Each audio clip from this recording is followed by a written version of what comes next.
Hello guys, welcome back to my channel, Writing Practices. Today, we are going to learn how to write a vendor agreement, which is a legal contract between a buyer and a vendor that outlines the terms for supplying goods or services, including responsibilities, payments, and legal protections for both parties. Now let's go through every single part of this agreement step by step. I will read the full sample of each part first, then explain what to write, why it is important, and how it protects you legally. Agreement title: Vendor Agreement. This is the title of your document. You must clearly state the type of agreement so both parties understand its purpose immediately. Legally, having a clear title helps define the nature of the contract and avoids confusion in case of disputes. Opening statement. This vendor agreement is made and entered into on effective date, by and between. This opening line introduces the agreement and includes the effective date. You must write the exact date the contract becomes valid. Legally, this is important because it determines when obligations start and can affect deadlines and enforcement. Identification of the parties. Company name, located at company address, hereinafter referred to as the buyer, and vendor name, located at vendor address, hereinafter referred to as the vendor. Here, you include the full legal names and addresses of both the buyer and the vendor. This ensures there is no ambiguity about who is involved. Legally, correct identification is essential because a contract must clearly state who is bound by its terms. Point number 1. Purpose of the agreement. The purpose of this agreement is to set forth the terms and conditions under which the vendor agrees to supply goods and/or services to the buyer as described herein. This section explains why the agreement exists. You are stating the intent of the contract. Legally, this provides context and can help courts interpret the agreement if disputes arise. Point number 2. Scope of goods and services. The vendor agrees to provide the following goods and/or services. Provide a detailed description of products/services, specifications, quantity, quality standards, and delivery expectations. Here, you must clearly describe what the vendor will provide. This includes specifications, quantity, and quality standards. This is one of the most important sections because it defines obligations.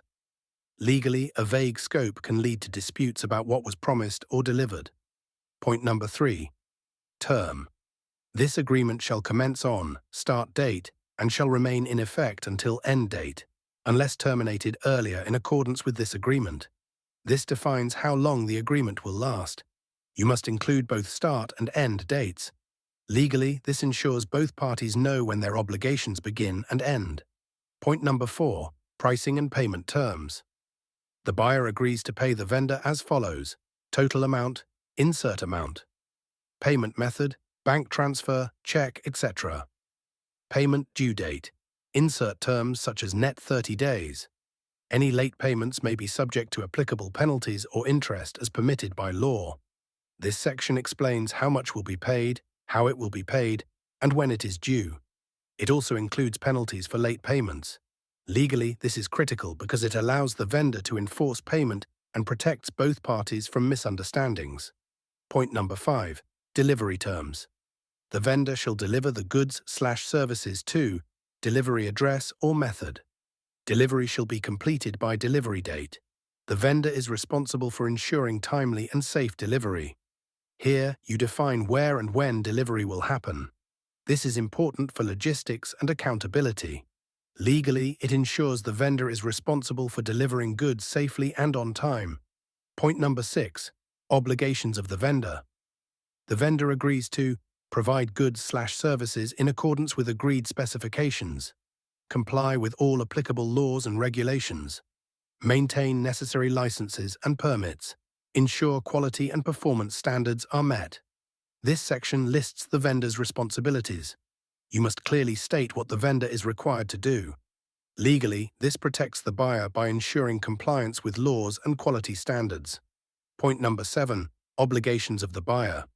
The buyer agrees to make timely payments as outlined in this agreement, provide necessary cooperation and access for the vendor, communicate requirements clearly and promptly.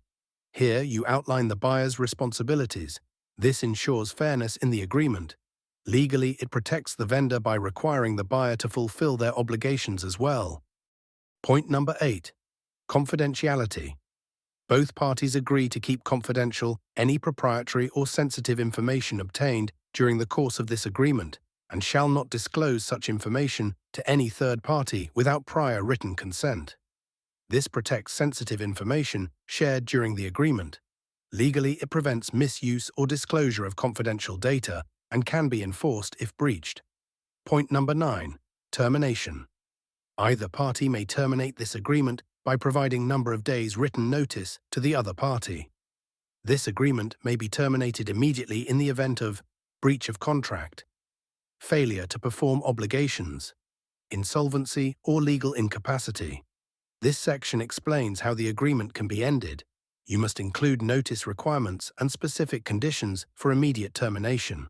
Legally, this ensures both parties are protected and provides a clear exit process.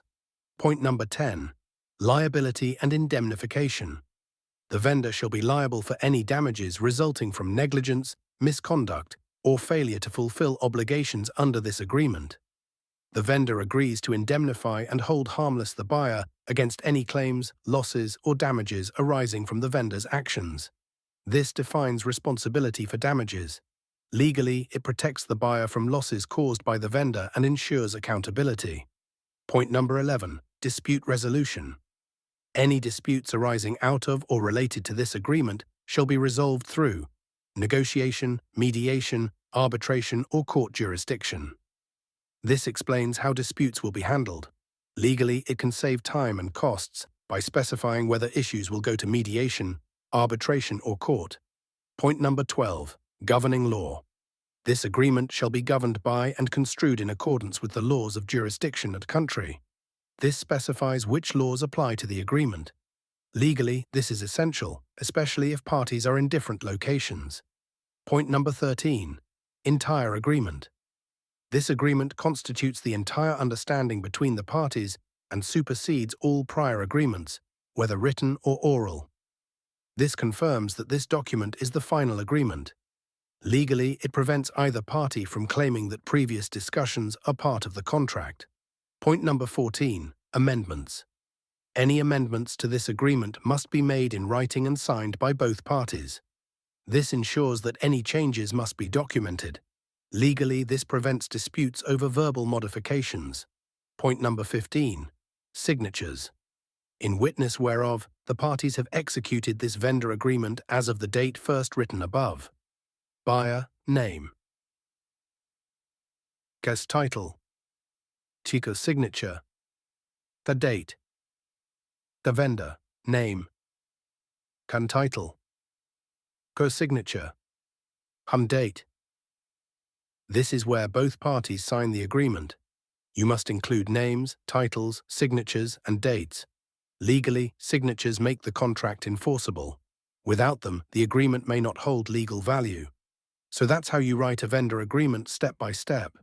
Make sure every section is clear, complete, and legally sound to fully protect both the buyer and the vendor. If you found this helpful, don't forget to like, comment, subscribe to Writing Practices, and share this video. And I'll see you in the next video.